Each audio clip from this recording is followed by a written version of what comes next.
Okay, Assalamualaikum dan selamat sejahtera. Okay, apa khabar semua? So, today we're going to proceed with chapter 14, Monitoring and Controlling in Organization. So, hope you guys ready.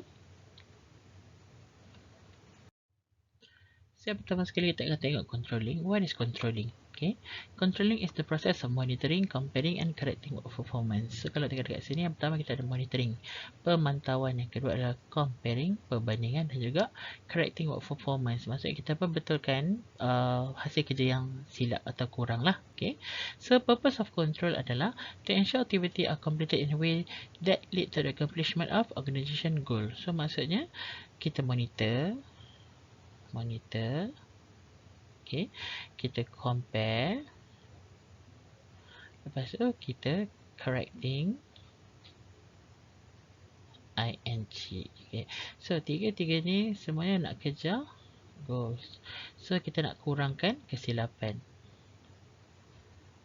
Okay, so ini yang apa yang company kena buat lah. Company kena buat controlling. Okay, so kenapa controlling ini penting? Okay, as the final link in management function, okay, dia merupakan satu, orang kata, tugasan penting untuk management sebab dia melibatkan planning, dia melibatkan empowering employees dan juga melibatkan protecting the workplace. Okay, kita tengok satu-satu dulu. Kita tengok planning dulu. Controls let managers know whether their goals and plans are on target and what future action to take. So maksudnya dia boleh maksudnya buatkan manager kenal pasti sama ada adakah goal dan juga plan yang telah dirancang itu maksudnya boleh dikejar di masa akan datang. Okay, ni apa yang dia kena buat. Okay, seterusnya yang kedua adalah empowering employees. Control system provide manager with information and feedback on employee performance. So maksudnya dengan menggunakan controlling method ini, kita boleh ketahui tentang macam mana performance daripada employee. Okay, so kita tengok sama ada performance ni makin meningkat ke atau makin berkurang. Kalau makin berkurang maksudnya ada something wrong somewhere. Kalau meningkat maksudnya makin bagus lah. Okay, so yang ketiga adalah protecting the workplace. Maksud kita nak protect lah, kita nak jaga tempat kerja kita. Control enhance physical security and help minimize workplace disruption. So maksudnya kita nak tingkatkan security, keselamatan, dan kita nak kurangkan masalah di workplace. Okay, right, seterusnya. So ini adalah planning controlling link. Maksud ini adalah link-link untuk controlling. Okay, so kalau bawah controlling kita ada standard, measurement, comparison dan juga action. Kalau planning kita ada goal, objective, strategi dan plan. Ini adalah benda yang kita buat planning. So kita kena organize structure company kita. Kita kena organize human resource management dan syarikat kita. So human resource management also ditugaskan untuk, ingat tak dalam chapter lepas-lepas saya dah ajar, untuk manage employee. Okay, so leading ni dilakukan oleh manager, di mana dia kena motivate, dia kena jadi leader, dia kena communicate benda yang betul, benda yang salah. Dia individual and group behavior dia kena pantau. Okay, so tugas seorang manager also masuk bawah controlling lah, which is menjaga standard, menjaga measurement. Measurement ni maksudnya pengiraan kos. Lepas lain measurement dari segi meletakkan staff di bawah department yang betul ke tidak. Okay. Lepas tu comparison, compare performance yang lepas dengan sekarang. Lepas tu action taken kalau misalnya berlaku masalah. Okay. So ini semua terlibat bukan hanya HR sahaja, tetapi HR, tapi manager, owner, ni semua terlibat lah dalam kata menjaga company punya ni lah, controlling lah. Okay, seterusnya control process control. So three-step process of measuring actual performance, comparing actual performance against standard and taking managerial action to correct deviation or inadequate standard. So tengok yang pertama adalah measuring actual performance. Yang kedua, compare dengan actual performance dengan standard. Yang ketiga, taking managerial action to correct deviation. Okay, so maksudnya control process ni yang pertama tadi saya bagi tahu adalah kita kena tengok actual performance kita, berapa yang kita dapat buat, berapa kita dapat proses pada bulan ini. So macam mana dari segi kerugian berapa banyak, lepas tu tengok juga keuntungan berapa banyak. So kita measure yang current punya lah, yang sekarang ni. Lepas kita buat comparison pula. So kita mesti ada set standard. Standard ni maksudnya par value So kalau standard kita bulanan sepatutnya sale dapat RM100,000. So kita buat comparison, kita buat bandingan, adakah apa yang kita dapat ni menepati atau capai ke tak kita punya standard. Okay, so yang ketiga adalah kalau misal tak capai, kita kena buat correction. Bagaimana berlaku kesilapan, bagaimana berlaku kesalahan. So kita kena betulkan balik. Okay. So ini adalah control process yang kita tadi lah. Di mana yang pertama adalah measuring actual performance. Nombor 1. Nombor 2, comparing actual performance. Yang ketiga, take managerial action kalau ada berlaku problem. So teruskan lagi lah. So ni dia punya penerangan lebih lanjut lah. Okay. Measure actual performance. So macam mana kita nak measure, apa yang kita nak measure. Okay. So ini sources information for measuring performance. Ni adalah benda-benda yang biasanya kita nak dapatkan. Ini adalah sumber-sumber macam mana kita nak dapatkan info tentang performance kita. Yang pertama adalah personal observation. Kita sendiri turun padang pergi observe. Yang kedua adalah dapatkan statistical report. Report berkira. Okay. Yang ketiga adalah dapatkan report oral, maksud dari segi pertanyaan. Okay. So yang keempat adalah report bertulis. Okay. So benda yang awak kena tahu, inilah 4 ni je. Yang benefit dengan drawback ni, ni tak apa, ni untuk awak punya bacaan je. Okay.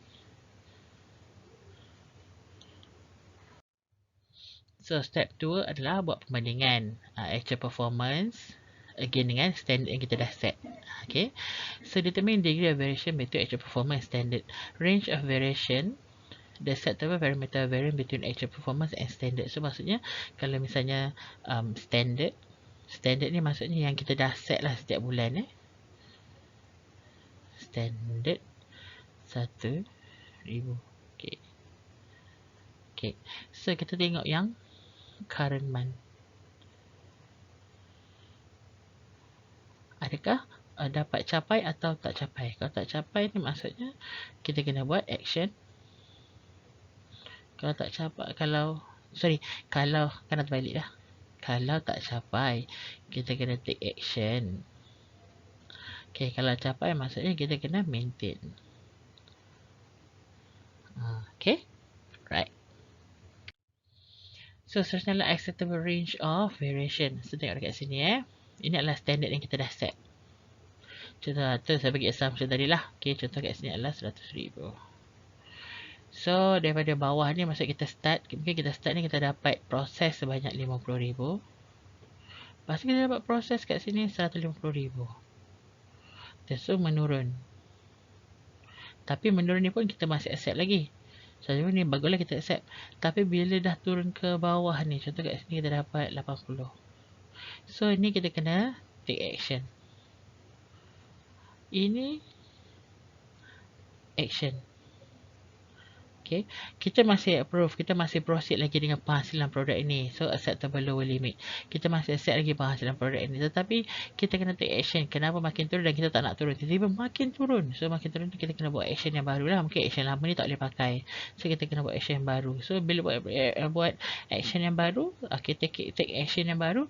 Lepas tu tiba graf penghasilan jadi makin naik pula. So kita akan accept. So kita akan maintainkan cara apa, action apa yang dia buat ni supaya graf akan sentiasa menaik. Okay. So seterusnya step ketiga adalah taking managerial action. So seperti itu tadilah, di mana step ketiga adalah kita kena ambil action. Okay. Kalau misalnya berlaku permasalahan, kenapa performance makin berkurang, kenapa barang yang dipulangkan kepada syarikat makin bertambah, lepas tu orang komplain produk kita, maksudnya kita kena take action. Okay. So immediate corrective action. Corrective action that correct problem at once in order to get performance back on track. Maksudnya kita kena ambil immediate action supaya performance dapat kembali kepada sedia kala. Okay. So basic corrective action pula adalah corrective action that look at how and why performance deviated from correcting the source of deviation. So maksudnya kita kena tengok balik daripada perkara asas. Apa yang menyebabkan satu masalah itu boleh menyimpang daripada apa yang sepatutnya dibuat. Okay. So sebenarnya revise the standard. If performance consistent exceed the goal, then a manager should like whether the goal is too easy or need to be raised. So kita tengok juga pada standard juga. Adakah ni terlalu mudah? Terlalu mudah. Okay. So maksud kalau terlalu mudah, so standard ni patut kita increasekan lagi lah. Okay.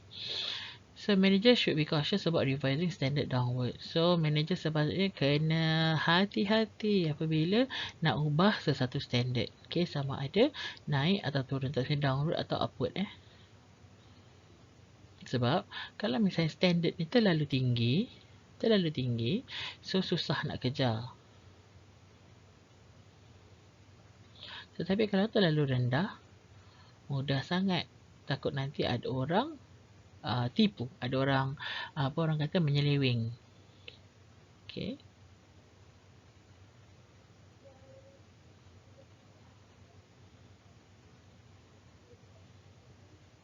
Contohnya macam dia tahu nak dapatkan jualan sebanyak 1000, mudahnya nanti dapat jualan 1000, nanti diorang main-main lah ataupun diorang mungkin diorang curi barang ke atau mungkin dia tipu ke. Okay. So kalau standard tinggi, maksud dia akan bersungguh-sungguh, sebab tu adalah income diorang sebenarnya. Okay. Dan seterusnya, baiklah, seterusnya akan masuk pada organizational performance. So bahagian pertama, what is organizational performance? Performance is the end result of an activity. So performance adalah maksudnya result atau orang kata apa yang syarikat tu berjaya hasilkan di hujung sesuatu aktiviti, mungkin hujung bulan atau hujung tahun. Okay. So organizational performance is the accumulated result of all organization work activity. So maksudnya tengok organisation punya aktiviti di akhir setiap bulan ke atau tahun ke, itu adalah organizational performance. Okay. So measuring of organizational performance, macam mana kita nak kira organizational performance? So berdasarkan yang pertama adalah productivity. Okay.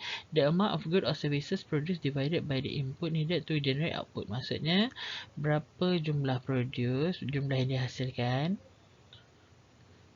Sekejap, saya padam, saya salah tulis.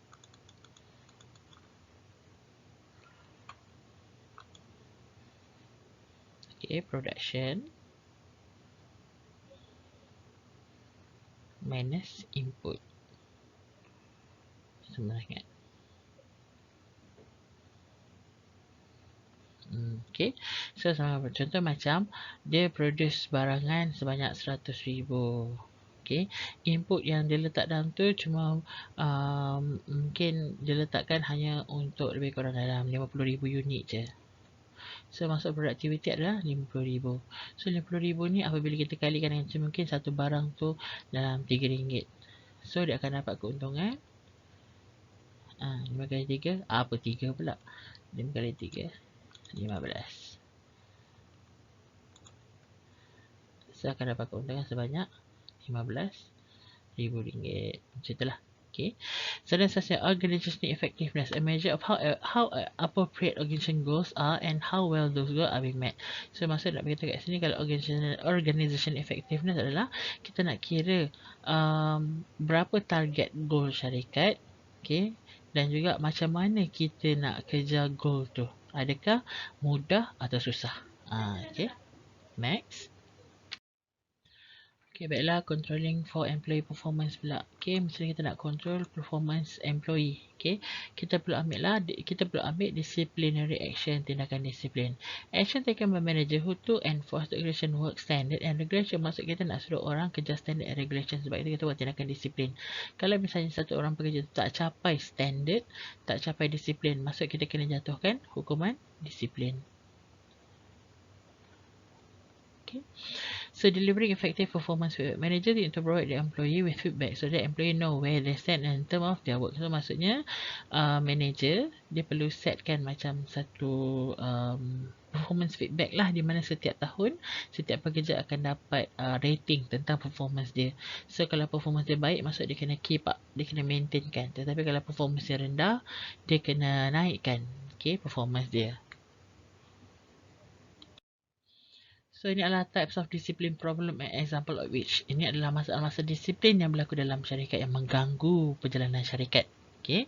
So yang pertama yang menjadi kebiasaan adalah attendance. Okay. Di mana berlaku absenteeism, tardiness, abuse of sick leave. Okay. So ada je excuse supaya mereka tak ada kat tempat kerja. Seterusnya adalah on the job behaviour. Tingkah laku dia pejabat. Insubordination, failure to use safety devices, alcohol and drug. Maksudnya tingkah laku atau behaviour pekerja di syarikat. Okay. Kalau dia bawa pengaruh alkohol dan dadah, maksud mereka tak boleh concentrate kerja. Macam itulah. Okay. So dishonesty, ketidakjujuran. Theft, lying to supervisor, falsifying information on employment application or on other registration form. Maksudnya tipu, lepas tu mencuri, lepas tu tukar maklumat yang tanpa kebenaran pekerja atau mungkin tanpa kebenaran organisasi. Macam itulah. Okay. So, saya adalah outside activity, aktiviti luar. Contoh macam criminal activity, membunuh orang pula. Lepas tu unauthorized strike activities, working for competing organisation, maksud kerja dengan syarikat lain. Tu masuk masalah disiplin lah tu. Okay, tools for measuring organizing performance ni adalah tool-tool macam mana kita nak measure organisasi punya performance. Okay, kita ada kita ada fit for control. Control that take place before work activity is done. So, maksudnya sebelum sesuatu kerja itu selesai, okay, so kita tengok kita macam control lah. Okay, kita tengok hasil terkini lah. Okay. So, sebelum satu kerja tu siap, kita minta mereka berhenti sekejap. Lepas tu kita tengok setakat mana dah siap tu macam mana kerjanya. Okay. So, seterusnya adalah concurrent. Ini tadi satu. Concurrent. Control that take place while a work activity is in progress. Maksud masa kerja tengah berjalan. Jangan stop mereka tapi kita pantau. Okay. While work activity is in progress. Okay. So, yang ketiga pula adalah management by walking around. 3.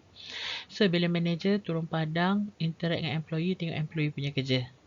Tu maksud kita boleh control lah, kita boleh measure performance, tengok macam mana performance pekerja-pekerja kita. So, yang keempat adalah feedback control. Control take place after work activity is done. So, bila satu kerja atau satu aktiviti telah selesai, so kita nilaikan. Kita measure, kita bagi pemakahan, pasti kita minta feedback daripada mereka, macam itulah. Okay. So, ni adalah type of control. Kita ada input, proses pada output. So, input ni contohnya macam raw material. Okay. Lepas tu mungkin labor masuk pekerja lah. Okay. Di mana mereka akan termasuk bawah input. Lepas tu kita proses raw material tu bersama dengan labor punya tenaga. Okay. Lepas tu proses, lepas tu kita akan jadi output. Output ni adalah finished product.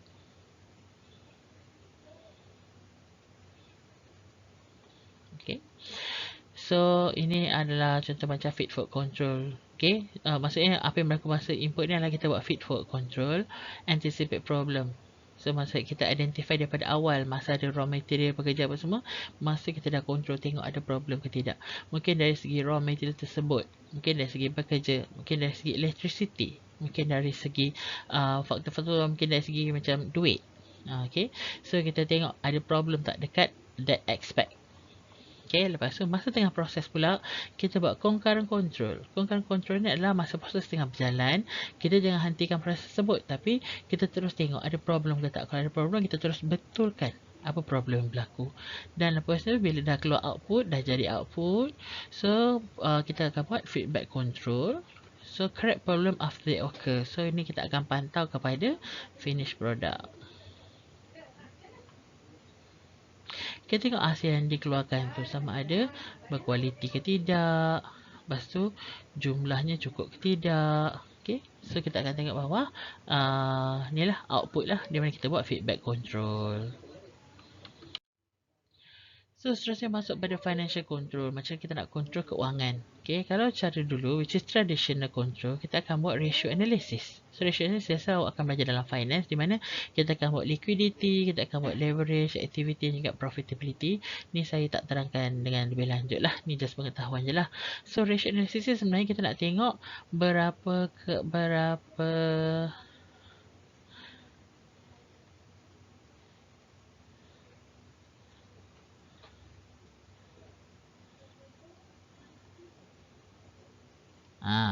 Kita tengok berapa efisienkah syarikat anda. Sebagai contohnya apa pengiraan yang kita buat adalah kalau kita hutangan orang 100,000, berapakah paling singkat hutang tersebut boleh diselesaikan? Maksudnya kalau makin singkat masa yang diperlukan untuk selesaikan hutang tersebut, maksudnya kita punya efisien makin tinggilah. Okay. Dan juga bila orang hutangan kita, apabila kadar hutang tersebut berjaya diselesaikan awal, okay, so maksudnya syarikat kita ni efisien dalam mengumpul hutang lah, maksudnya kumpul balik duit yang orang hutangan kita. Okay. So kita kena buat juga budget analysis. So analisis budget pula. So budget analysis maksudnya bila kita nak buat sesuatu barang atau nak buat sesuatu projek, kita kena ada budget, betul? So kita kena buat pengiraan. Kita tak boleh main letak je berapa budget tak boleh. Kita kena ada pecahan-pecahan budget. So kita tengok quantitative standard, maksudnya standard berapa banyak, how many item. Okay. So kita buat pengiraan berapa banyak barang yang dia perlukan untuk buat satu barangan, berapa banyak modal yang diperlukan untuk buat satu barangan. Kita janganlah berlebihan, nanti kalau berlebihan akan berlaku kerugian. Okay. So deviation pula. Okay, baiklah, seterusnya masuk pada deviation. Deviation ni adalah apa yang menyebabkan sesuatu bajet itu lari. Benda apa yang boleh menyebabkan lari bajet? Contohnya harga raw material naik. So kita kena cari pengeluar baru atau sumber baru. So apa sebab kita nak jimatkan cost. Okay. Alright, next. Information control. Macam kita nak control information. So kita nak control information melalui management information system. Ini adalah satu sistem. System. Okay. So sistem ni provide management with needed information on regular basis. So apa-apa yang management nak semua boleh dapat dalam management information system. So dalam tu ada data, ada information. So apa beza dua-dua ni? Data is an organized collection of raw unanalyzed fact. Okay. Information pula data that has been analysed and organized such as the value and relevance to manager. So maksud kat sini satu unanalyzed, satu analyzed. Information maksud telah diproses. Kalau data belum diproses. Okay, so harap semua faham lah. Okay, next. Balance scorecard. Okay. A performance measurement to examine more than just financial perspective. Measure a company performance in 4 areas. So, kita ada financial, customer, internal information dan juga proper innovation growth asset. So balance scorecard ni lebih kepada kita nak kaji tentang performance syarikat. Okay. So dan kita buat macam perbandingan dengan berapa kos yang kita keluarkan. Okay. So benchmarking pula. Tengok ni benchmarking. Macam kerusi bangku. Benchmarking the search for the best practices among competitors to non-competitors that lead to their superior performance. So maksudnya kat sini adalah kita nak tengok, kita nak buat proses benchmarking lebih kurang macam ni. Awak cari satu sumber lain, okay, yang awak boleh jadikan sebagai sumber rujukan. Itu adalah benchmarking sebenarnya. Benchmark is the standard of excellence to measure and compare against. So contoh macam kita dekat Universiti Tenaga Nasional. So kita benchmark dengan MMU dan juga Taylor. Sebab apa? Sebab dia orang swasta sama kita. So UTP, so swasta sama kita juga. Di mana kita jadikan dia orang sebagai benchmark apa yang mereka ada dan kita baru nak mula. Macam itulah. Okay. Next. Okay, baiklah. Seterusnya masuk kepada contemporary issue in control. So maksudnya apakah isu-isu yang biasanya berlaku sewaktu proses controlling. Okay. Adjusting control for cross-cultural differences and global chaos. So maksudnya apabila kita nak control silang budaya. Maksudnya dalam syarikat kita bukan satu budaya, jadi pelbagai budaya. Okay. So control technique can be quite different from different countries. So maksudnya control technique ni mungkin berbeza-beza setiap negara. Macam mana cara Amerika handle orang Asia, macam mana orang Asia handle orang daripada benua lain, macam itulah. Okay.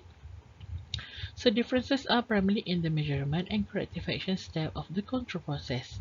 Okay, manager in foreign country also need to be aware of constraint corrective action they can take. So maksudnya bila kita nak buat control process ni bukan sekadar kita follow mana-mana negara, kita juga kena consider pekerja-pekerja kita jugalah. Okay, tak boleh pakai satu cara, mungkin kita kena pakai beberapa cara, atau mungkin cara tu kita perlu buat baru, tak boleh sama dengan cara daripada apa yang negara lain buat.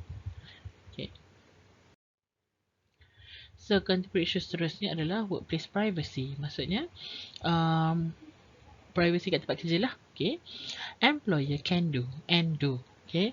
Baca email. Okay. Tap your telephone. Maksudnya mereka boleh interfere lah. Boleh potong panggilan telefon. Monitor your work by computer. Pantau kerja awak daripada komputer. Okay. Lepas tu store and review computer file. Monitor you in employee bathroom or dressing room. Track your whereabouts in company vehicle. So kat sini ada perkara-perkara yang apa yang employee boleh buat, apa yang employee tak boleh buat. Okay. So read your email, telefon ni semua, ini dah termasuk bawah PDPA. Personal Data Protection Act. Akta Pemprosesan Data Pribadi. Okay. So ini harta syarikat. So maksudnya ada setengah-setengah perkara di mereka ada hak. So monitor you in employee bathroom. So ada setengah syarikat perlu benda ni sebab dia takut pekerja dia macam dadah ke, atau mungkin merokok ke dalam bathroom atau dalam dressing balik tukar pakaian. Okay. Dan juga kenal pasti atau track kat mana awak berada atau company syarikat berada. Okay. So seterusnya employee theft. Okay. So employee theft ni maksudnya pekerja mencuri. Any unauthorized taking of company property by employees for their personal use. Maksud pekerja menggunakan harta syarikat dijadikan seperti harta sendiri. Salah tau benda ni tau. Okay. So kalau tengok daripada penerangan kat bawah ni, kat US pun berlaku. Lagilah dekat Malaysia. Kat Malaysia also berlaku. Di mana-mana syarikat mesti ada berlaku benda ni. So, seterusnya adalah controlling customer interaction. Macam mana kita nak control customer punya interaction. Service profit chain. In the service sequence from employee to customer to profit. So, daripada customer, mereka akan berhubung dengan employee. Employee akan report kepada boss. So, ada masanya, boss ni, dia kena direct kepada customer juga. Nak tahu tentang employee ni. Okay. So tak bolehlah segala-galanya serahkan kepada employee untuk employee handle customer. Okay. So ada masanya bos kena campur tangan, bos kena terus berurusan dengan customer untuk kenal pasti tentang employee, takut employee ni menipu. Okay. So kita ada corporate governance. Okay. The system used to govern corporations so that the interests of corporation owners are protected. So corporate governance adalah satu sistem di mana syarikat akan adopt, ambil dan juga gunakan sebab nak jaga harta owner. Okay. So takut. Okay, contoh macam ni, kalau awak buka syarikat. So kalau syarikat rugi.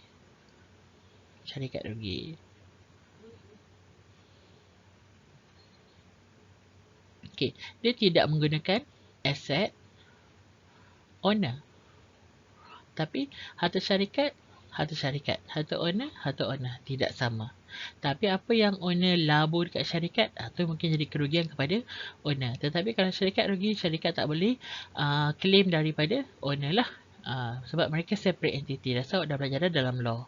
Okay. So habis dah. That's all for this chapter. That's all for this. That's all for today. That's all for this semester. Okay.